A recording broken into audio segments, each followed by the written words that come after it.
네, 오늘은 맥주 감사 주일로 감사 예배를 드립니다.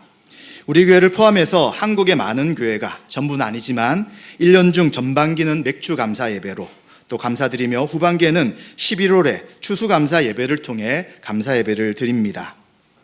11월에는 추수감사 예배가 미국 교회 전통을 이어받은 것입니다. 한국에 온 미국의 선교사님들이 추수감사절에 대한 의미를 설명해주고 또 함께 지키게 되었습니다. 그래서 우리나라에 추석이 있었던 것처럼 이제 쌀농사를 하고 그 추수한 것을 가지고 하나님 앞에 감사하며 예배드린 것이 추수감사절입니다. 그런데 7월에 드리는 맥주감사절 예배는 구약의 맥주절과 연결되어 있는 것도 있지만 연관성이 없는 부분도 있습니다. 왜냐하면 구약의 맥주절은 보리보다는 밀과 관련이 있기 때문입니다. 우리가 읽었던 출애굽기 34장 22절에 보시면 77절 곧 맥주의 초실절을 지키고 새말에는 수장절을 지키라 라는 말씀이 있습니다. 그런데 여기에서 맥주의 초실절을 구약의 원어 히브리어로 살펴보게 되면 밀의 초실절이라고 이야기합니다. 밀이 처음 걷어준 시간이다 이렇게 이야기하는 것이죠. 그래서 대부분의 영어 성경에 보시면 보리라고 번역되어 있지 않고 밀수확으로 번역하고 있습니다. 마찬가지로 우리말 성경에도 보시면 77절 곧 밀을 처음 수확하는 절기를 지키고 연말에는 수장절을 지키라 라고 번역하기 때문에 지금 맥주라고 할 때는 보리에 대한 추수이지만 성경에서 이야기하는 이 맥주절, 실제 맥주절은 보리가 아니라 밀을 수확한 날이라고 할 수 있습니다. 이것을 더 잘 알 수 있는 것은 이스라엘 같은 경우 보리 파종은 11월에 하게 됩니다. 그리고 추수는 6월절 기간인 4월에 하게 되고요. 밀 파종은 12월에 하고 추수는 오순절 기간인 5월에 하게 됩니다. 그래서 좀 더 밀 파종이 지금 우리가 아는 이 맥주절과 조금 시간이 가깝게 되는 것입니다. 그래서 지금 구약에서 이야기한 이 맥주절은 보리의 추수보다는 밀과 관련된 밀의 추수를 이제 기념하고 기뻐하는 날이다라고 말할 수 있습니다. 그렇다면 한국 교회는 언제부터 이 맥주 감사 주일을 지켰을까요?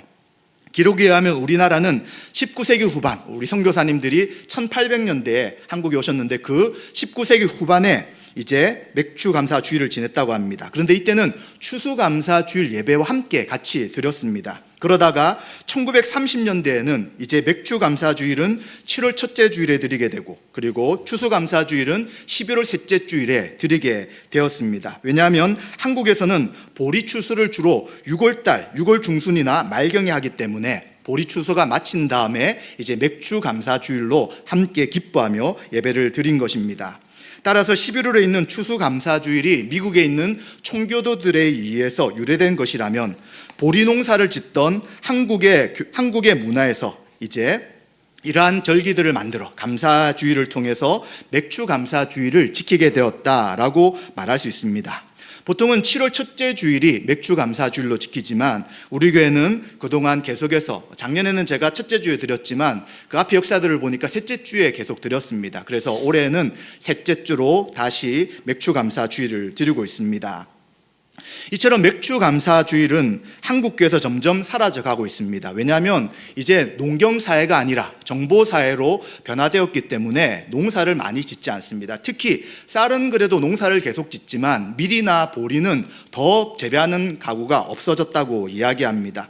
또 당연히 우리는 농사를 짓지 않습니다. 다 도시에 살기 때문에 농사와 관련 없습니다. 그렇다면 당연히 우리도 맥주감사주일은 이제 안 드려도 되지 않습니까? 라는 생각도 할 수 있습니다. 그렇다면 우리는 이러한 맥주감사주일, 이제 농사도 짓지 않고 보리도 재배하지 않는 그러한 상황에서 왜 이러한 맥주감사주일을 드려야 되는지, 어떤 의미가 있는지를 좀 같이 생각하며 은혜를 나눴으면 좋겠습니다. 출애굽기 23장 14절 17절에는 이스라엘 백성들이 반드시 지켜야 할 세 가지 절기를 이야기해 주고 있습니다. 한번 화면을 보도록 하겠습니다. 자, 14절에 보시면 세 번 내게 절기를 지키라 라고 이야기합니다. 그리고 세 가지를 이야기하는데 15절에 무교병의 절기를 지키라고 이야기합니다. 무교병은 누룩이 없는 빵을 먹는 것입니다. 출애굽과 관련이 있습니다. 그리고 16절입니다. 16절은 맥주절, 밀을 처음 추수한 절기를 지켜라 라고 이야기합니다. 그리고 또 중간에 있는 수장절은 이제 모든 곡식을 창고에 집어넣는, 수장이 모아서 거둔다, 창고에 쌓아둔다라는 의미가 되기 때문에 이 수장절을 지켜라 라고 이야기하면서 모든 남자는 이 3번의 시간을 다 하나님 앞에 예배를 드리고 이 절기를 지켜야 된다라고 이야기해 주는 것입니다. 그런데 이러한 3가지 절기가 무교병은 유월절과 연결이 되어 있고요, 이집트에 해방되어 자유를 얻은 것을 감사하는 것입니다. 우리가 알다시피 모든 태어난 첫째 새끼와 남자는 하나님이 다 죽일 것이라고 모세를 통해서 이집트에 경고하셨습니다. 그런데 이스라엘 백성들은 어린 양을 잡아서 문 위와 좌우에 피를 바르면 죽음이 넘어갈 것이라고 약속하셨습니다. 그 약속대로 유월절에 죽음이 넘어갔기 때문에 이스라엘 백성들은 이 무교병과 유월절을 함께 지키게 되었습니다. 그래서 자유를 주신 것에 대해 감사하는 것입니다. 또 맥추절은 오순절과 관계가 있는데 가나안 땅에 정착해서 첫 번째 밀을 수확한 것입니다. 또 이때도 감사하면서 하나님 앞에 드린 절기였습니다. 그리고 수장절은 초막절이라고도 이야기하는데 이들이 광야에서 텐트를 짓고 살았습니다. 그래서 초막, 이제 바깥에서 천막을 짓고 산다는 그런 의미인데 그 생활 속에서 하나님이 보호하시고 인도하셨다는 것을 기억하며 감사하는 것입니다. 그래서 이 모든 이스라엘 백성들이 꼭 지키는 3가지 절기가 감사와 연결이 된다는 것입니다. 그렇기 때문에 이들은 첫 수확에 감사는 맥추절을 지킬 때에 공동체 모든 사람들과 함께하며 기뻐하며 감사한 날이었다라고 이야기해 주고 있습니다. 자, 신명기 16장 10절부터 12절에 보시면 어떻게 이 맥추절을 지킬 것인가에 대해서 이야기해 주고 있습니다. 따로 읽지는 않고 그냥 제가 설명할 때 넘어가시면 되겠습니다. 자, 먼저는 10절에 있는 말씀처럼 복을 주신 대로 내 힘을 다하여 자연하여 예물을 드리라 라고 이야기합니다. 광야에서는 농사를 지을 수가 없었습니다. 사막 지역이었고요, 하나님이 공급하시는 메추라기와 만나를 통해서 또 공급하시는 물을 통해서 그들이 살아갔습니다.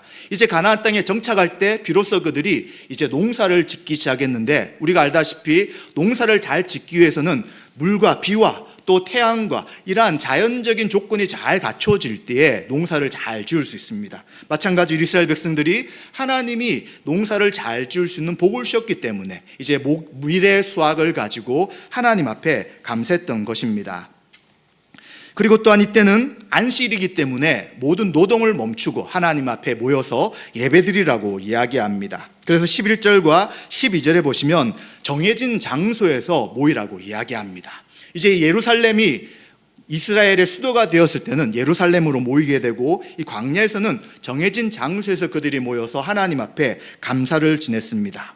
그러면 이때 어떤 사람들이 감사에 함께 참여할 수 있을까요?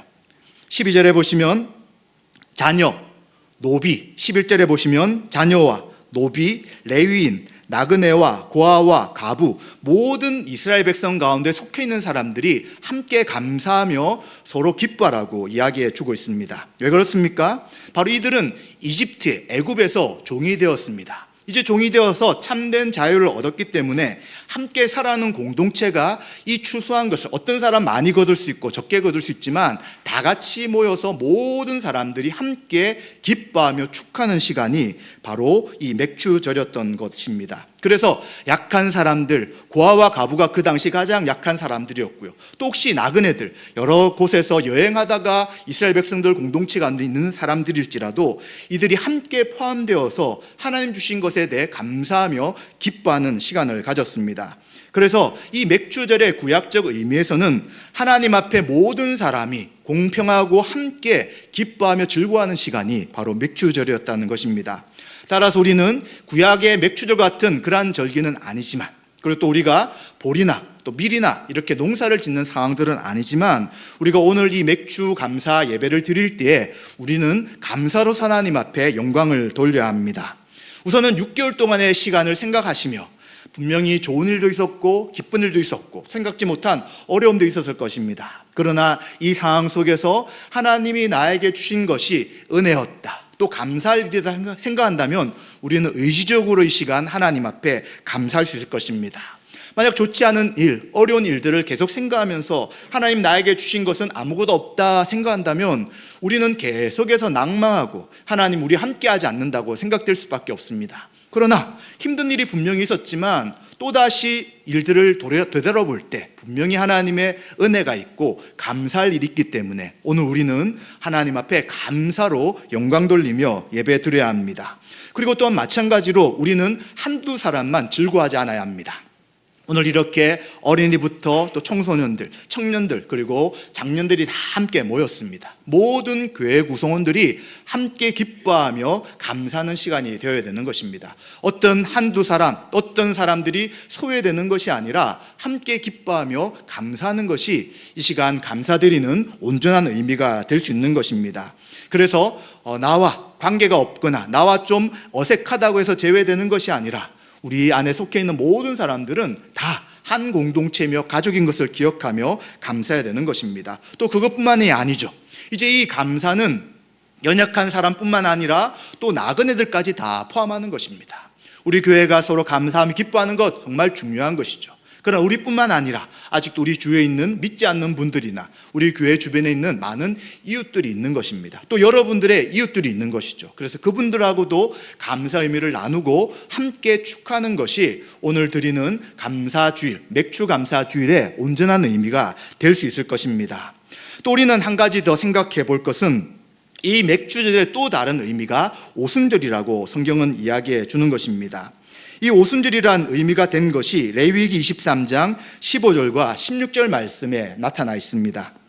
한번 이 부분은 같이 읽어보도록 하겠습니다. 7 안식일 이튿날까지 합하여 50일을 계수하여 새 소제를 여호와께 드리되 너희의 처소에 10분 이에 바로 만든 떡 2개를 가져다가 흔들지니 이는 고운 가루에 누룩을 넣어서 구운 것이요 이는 첫 요제로 여호와께 드리는 것이며 아멘. 자, 앞에 16절 한번 돌아가 보시면 안식일 이튿날 무교절 다음 날부터 7주를 계산하라고 이야기합니다. 그래서 7주를 7일로 하게 되면 77, 49죠. 그리고 그 다음 날이 안식일이기 때문에 50일이 되는 날이 됩니다. 그래서 이 77절 그리고 맥주절 그리고 오순절을 이렇게 오순절이라고도 이야기하게 되는 것입니다. 그런데 이 오순절은 신약시대에 어떤 의미가 되게 되냐면 사도행전 2장 1절에 보시면 예수님의 부활하시고 승천하실 때까지 시간이 이제 40일이었습니다. 그리고 이스라엘 백성들이 예수님의 제자들이 함께 모여서 성령의 오심을 기다렸던 시간이 10일이었습니다. 그래서 이 50일이 지난 다음이 바로 성령님 임재하신 오순절이 되는 것입니다. 그래서 신약시대는 이 오순절, 이 맥주절을 어떻게 의미로 가지고 있냐면 하나님께서 추수를 첫 번째 거둬서 감사했던 것처럼 이제 잃어버렸던 하나님의 백성들을 함께 모으게 하시고 이제 첫 열매로 하나님께서 우리 가운데 은혜를 베푸셨다라는 의미가 오순절에 포함되어 있는 것입니다. 그래서 이 오순절은 부활 이후로 50일째가 되는 것이며 영적 추수의 때라고 우리가 이해할 수 있는 것입니다. 사도행전 2장 9절부터 11절에 보시면 영적 추수의 의미가 무엇인지를 설명해 주고 있습니다. 이것은 읽지 않고 그냥 쭉쭉쭉 넘어가 보도록 하겠습니다. 사도행전 2장 9절에 보시면 굉장히 많은 나라가 나타납니다.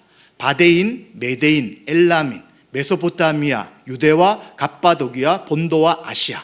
지금 아시아 지역과 중동을 넘어서 중동아시아 지역, 중앙아시아와 러시아 전체에 대한 이야기들을 하고 있습니다. 또 10절에 보시면 우부르기아, 밤빌리아, 애굽과 구레네 가까운 리비아, 또 여러 지방에 사는 사람, 또 로마로부터 온 나그네, 유대인과 유대교에 들어온 사람들이라고 이야기하면서 이제 아프리카 지역에 있는 사람들을 다 포함한다고 이야기합니다. 그리고 11절에 보시면 그레데인, 아라비아인들, 이제 아라비아 쪽, 동쪽과 그리고 그레데 쪽은 이제 지중해 쪽, 이런 곳에서도 유대인들이 다 왔다는 것입니다.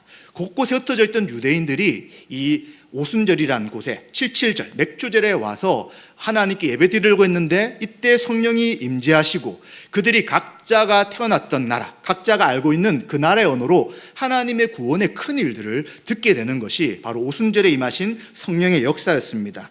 그래서 이러한 은혜 가운데 예수님을 나의 주 그리스도로 믿는 자들이 예수를 믿고 이제 그들이 성령님을 받아 이제 교회로서 초대 교회로서 시작되는 일들이 바로 이러한 오순절에 있었던 놀라운 역사였습니다. 그렇기 때문에 우리는 이 맥주 감사 주일에 그동안 있었던 일들을 감사할 뿐만 아니라 성령님의 임재를 통해 영적인 추수를 통해 우리를 구원하신 것을 감사해야 되는 것입니다. 우리가 여러 가지 일들이 좋은 것이 있었다면 당연히 감사하지만 좋지 않고 어려운 일, 힘든 일이 있을 수도 있었을 것입니다. 그러나 그것 이전에 우리가 예수 그리스도를 믿고 구원받은 것이 전적인 하나님의 은혜인 것입니다. 이 은혜를 생각할 때 우리는 다른 어떤 것이 없고 부족했을지라도 이 시간 하나님 앞에 감사하며 영광 돌릴 수 있는 것입니다. 로마서 5장 6절과 8절에 보시면 우리에게 어떤 은혜를 주셨는지를 이야기하는데 그것은 바로 예수님을 통한 십자가에서 나타난 하나님의 사랑의 은혜입니다. 한번 5장 6절과 8절을 보도록 하겠습니다. 자, 우리는 하나님 앞에 구원받았을 때에 이 구원이 우리의 노력이나 우리의 선함으로 이루어졌다라고 생각할 수 있습니다. 그런데 제가 한번 5장 6절을 읽게 되면 우리가 아직 연약할 때에 기약대로 약속대로 그리스도께서 경건하지 않은 자를 위하여 죽으셨도다라고 말하고 있습니다. 언제 우리를 위해 죽으셨냐면 우리가 예수님을 하나님께 예배를 드리거나 또 선한 삶으로 살아갈 때가 아니라 죄인이었을 때라고 이야기합니다. 또 연약해서 하나님 말씀대로 살 수 없는 그때 우리를 위해 예수님이 죽으셨다라고 이야기합니다. 또 경건하지 않은 자를 위해 죽으셨다고 말씀하고 있습니다. 그리고 또 로마서 5장 7절에는 의인을 위해 죽는 자가 쉽지 않고 의인이라는 것은 의롭게 살아간 사람을 이야기합니다. 혹시 우리 주변에 의롭게 사는 사람이 있다면 나 그 의인을 위해 죽겠다라고 생각하는 사람은 없습니다. 그런데 선인을 위해서는 용감히 죽는 자가 혹 있다고 이야기합니다. 이 선한 사람은 자신을 위해서 선을 베푼 사람입니다. 자신을 위해 선을 베푼 사람이나 가족도 있다면 혹 내가 그를 위해 그래 목숨을 한번 바쳐야지 라고 하는 경우는 있을 수 있다는 것입니다. 그런데 죄인 되었을 때 죄인을 위해서 죽었던 사람은 이 세상에 어떤 누구도 없다는 것입니다. 과거에도 미래에도 죄인을 위해 대신 죽는 사람은 아무도 없다는 것입니다. 그런데 우리가 죄인이었을 때 하나님께서 예수님을 우리 죄를 위해 십자가에 죽게 하심으로 하나님께서 우리에 대한 사랑이 얼마나 크신지를 보여주시고 확정하셨다라고 이야기해 주는 것입니다. 자, 그렇다면 한번 생각해 보십시오. 우리가 죄인이었고요, 연약해서 하나님을 찾지도 못했고요, 예배하지 않았던 그러한 때에 우리를 위해 예수님을 보내시고 예수님 우리 죄를 위해 죽으셨다면 이제 예수님 믿고 살아가는 그 이후의 삶에 하나님 어떻게 하실까요? 죄인이었을 때 우리를 구원하셨는데 우리가 예수님 믿고 살아가는 삶 가운데 연약하고 또 감사하지 못하고 또 하나님 뜻에 불순종한다고 해서 우리를 내치실까요? 절대 그렇지 않다는 것입니다. 죄인일 때 우리를 사랑하셨다면 이제 우리는 하나님의 자녀, 백성이 되었기에 그 위에 모든 삶 가운데 우리 가운데 임재하신 성령님의 은혜로 날마다 우리를 새롭게 하시고 날마다 하나님의 뜻대로 살아가게 하시고 우리를 예수님의 닮도록 변화시켜 주셔서 하나님의 사람이 되도록 인도하신다는 것입니다. 이것을 생각한다면 우리는 감사하며 기뻐하며 찬양할 수밖에 없는 것입니다. 우리 예수님을 믿고 믿음의 삶을 살아가기에 우리가 언제 가장 힘드냐면 하나님이 지금 나와 함께하지 않으시는가. 지난주일에 또 한 달 전에 예배드리며 기도할 때는 하나님이 나에게 감동하시며 은혜를 주시고 함께하신 것처럼 느껴졌는데 이번 주는 왜 이럴까? 또 지난주는 왜 그럴까라고 하며 하나님 나와 함께하지 않는다라고 생각할 때가 있습니다. 또 삶이 자꾸 어려워질 때 하나님은 나를 버리신 것이 아닌가. 다른 성도님들은 하나님이 사랑하시지만 하나님은 나를 미워하셔. 그렇지 나 같은 사람 하나님이 사랑하실 수가 없을 거야 라는 생각으로 우리가 어려워질 때가 있다는 것입니다. 그런데 성경은 뭐라고 하냐면 우리가 죄인이었고 연약하고 경건치 않을 때 우리를 위해 예수님이 죽으셨다면 우리의 이후에 예수님 믿은 모든 삶은 분명히 하나님 함께 하시고 인도하신다는 것을 끝까지 신뢰하고 낙담하지 않으셔야 되는 것입니다. 그래서 우리는 오늘 이 맥주감사 주일 예배를 드릴 때 우리가 있었던 것을 감사할 뿐만 아니라 나를 구원하신 하나님의 은혜가 전적인 하나님의 은혜이시며 그리고 전적으로 우리를 구원하신 십자가를 통행하신 하나님의 사랑인 것을 기억하고 이제 이후의 믿음의 삶을 살아갈 때 낙담하며 뒤로 물러서며 의심하는 삶이 아니라 주님의 사랑에 반응하며 찬양하며 감사하는 시간이 되어야 될 것입니다. 말씀 마무리하도록 하겠습니다. 오늘은 우리가 맥주감사 주일로 하나님 앞에 감사하며 있습니다.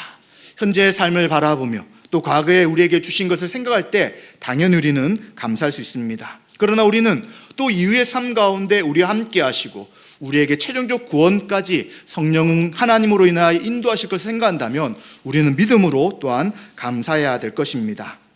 또한 우리는 그 은혜와 그 은혜를 기억할 때 감사와 찬양을 돌려야 될 것입니다. 또한 우리는 감사할 때 개인적으로 감사할 뿐만 아니라 교회로 존재하기 때문에 우리는 모든 성도님들과 함께 공동체적으로 감사해야 될 것입니다. 그래서 오늘 우리 가장 어린 아이들부터 유초등부부터 그리고 이제 작년에 이르기까지 함께 감사하며 기뻐하며 하나님을 찬양하는 시간이 되어야 될 것입니다.